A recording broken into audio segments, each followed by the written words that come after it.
नमस्ते बिटिया, हमेशा खुश रहो। I am JVN doctor Suman Shekhawat, department of काय चिकित्सा, Jyoti Vidyapeeth women's university Jaipur.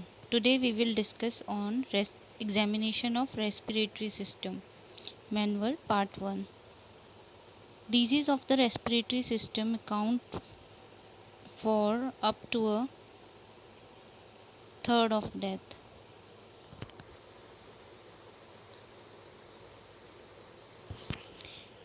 In most countries and for a major proportion of visits to the doctor and time away from work or school. As every aspect of diagnosis in medicine, the key source is a clear and careful recorded history. Symptoms may be trivial or extremely distressing, but either may indicate serious and life-threatening disease. The history: most patients with respiratory disease will present with breathlessness, cough, excess sputum, hemoptysis, wheeze or chest pain. Breathlessness: everyone become breathlessness or strenuous exertion. Breathlessness inappropriate to the level of physical exertion or even occurring at rest is called dyspnea. Its mechanisms are complex and not fully understood. It is not due simply to a lowered blood oxygen tension, hypoxia, or to a raised blood carbon dioxide tension, hypercapnia, although these may play a significant part. Causes of breathlessness: acute, subacute, and chronic causes are here. Acute causes are airways obstruction, pneumonia, COPD, anaphylaxis, asthma, pneumothorax, pulmonary embolus, myocardial infarction, pulmonary edema, arrhythmias, and anxiety. Subacute causes are pneumonia, exacerbation of COPD, angina, cardiac tamponade, metabolic acidosis, pain, pontine hemorrhage.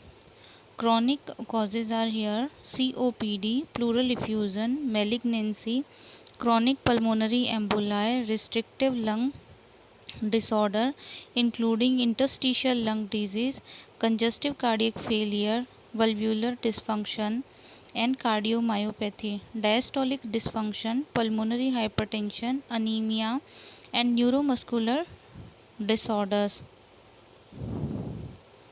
An important assessment is whether the dyspnea is related only to exertion and how far the patient can walk at a normal pace on the level exercise tolerance. This may take some skill to elicit, as few people note their symptom in this form, but a brief discussion about they can do in their daily lives usually gives a good estimate for their mobility. Medical research counseling grading for dyspnea breathlessness scale are: 1 is grade 1, not troubled by breathlessness except in strenuous exercise. Second is grade 2 is short of breath when hurrying or walking up a silent hills. Grade third is walk slower the contemporaries on the level because of breathlessness or has to stop for breath when walking at on pace. Grade 4 is stop for breath after 400 meter or after a few minutes on the level. Grade 5 to breathlessness to leave the house or breathlessness when dressing or undressing. Other clarification will include whether there is variability in the symptoms, whether there are good days and bad days, and very importantly, whether there are any time of day or night that are usually worse than others. Variable airways obstruction due to asthma is very often worse at night and in the early morning. By contrast, people with predominantly reversible airways obstruction due to chronic obstructive pulmonary disease will often say that as long as they are sitting in bed, they feel quite normal. It is exercise that troubles them. Next, respiratory complaint is cough. The symptoms of cough can be short lived or last years. Cough can be defined as acute, lasting less than 3 weeks, or chronic, lasting more than 8 weeks. Causes of cough. Respiratory causes are viral or bacterial infection, bronchospasm, COPD, non-asthmatic eosinophilic asthma, bronchiolitis, malignancy, parenchymal disease. Example: bronchiectasis, cystic fibrosis, ILD, sarcoidosis, pleural disease, and aspiration. Upper airways disease is postnasal drip, sinusitis, inhaled foreign body, tonsillar enlargement. Cardiovascular disease are LVF, mitral stenosis, gastroesophageal disease GERD, and neurological disease like aspiration and drug irritant, ACE inhibitor, cigarette smoking. A cough may be dry or it may be productive with sputum. Acute cough is most commonly caused by recent infection, either viral or bacterial. However, any cough that is associated with hemoptysis should be a cause of for concern, prompt appropriate assessment, and a baseline chest X-ray CXR at the very least. Any patient with a chronic cough, that is one that lasts more than 8 weeks, should be sent for a CXR and spirometry as baseline investigation.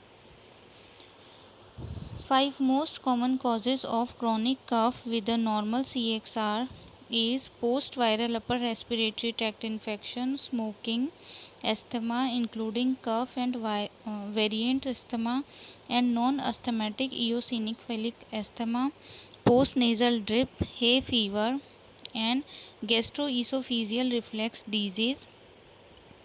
Discussion about cough should include how long has the cough been present. A cough lasting a few days following a cold has less significance than one lasting several weeks in a middle-aged smoker, which may be last sign of malignancy.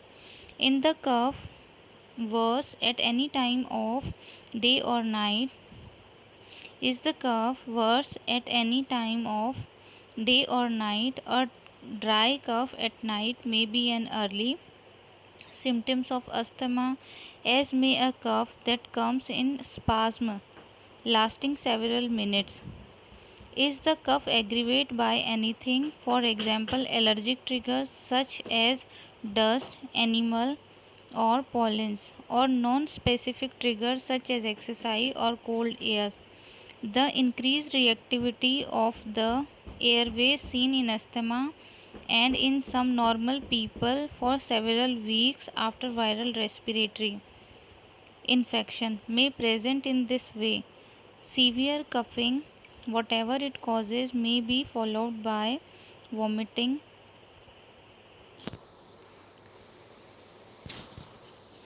Important question in the history of chronic cough: have you had a recent cold, sore throat, and viral infection? Do you have a history of asthma, nocturnal cough, or wheezing? Do you experience nasal discharge or sinusitis? Do you suffer from acid reflux, indigestion, or coughing after meal? What time of day is the cough worse? Do you smoke? Are you breathless? Have you cough up blood? Do you have a hoarse voice? Do you had fever or night sweat? Do you lose weight? Are you getting chest pain? Next is sputum. Is sputum produced? What does it look like? Children and some adults swallow sputum, but it is always worth asking for a description for its color and consistency. Yellow or green sputum is usually purulent. People with asthma may produce small amount of very thick or jelly-like sputum, sometime in the shape of a cast of the airways.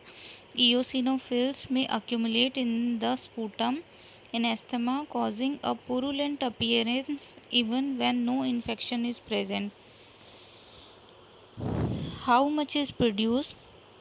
When severe lung damage in infancy and childhood was common, bronchiectasis was often found in adults. The amount of sputum produced daily often exceeding a cupful.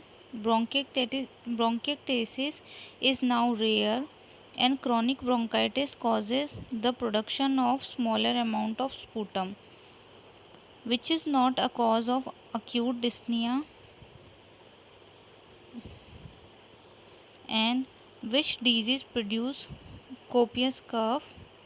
These are the questions related to this topic. Thank you. This session is powered by Digital Version 2.0 Jyoti Vidyapeeth Women's University, Jaipur. I hope you all are satisfied with this session. If you feel any kind of problem with this session, please mention it in comment box. I will resolve it soon. Thank you.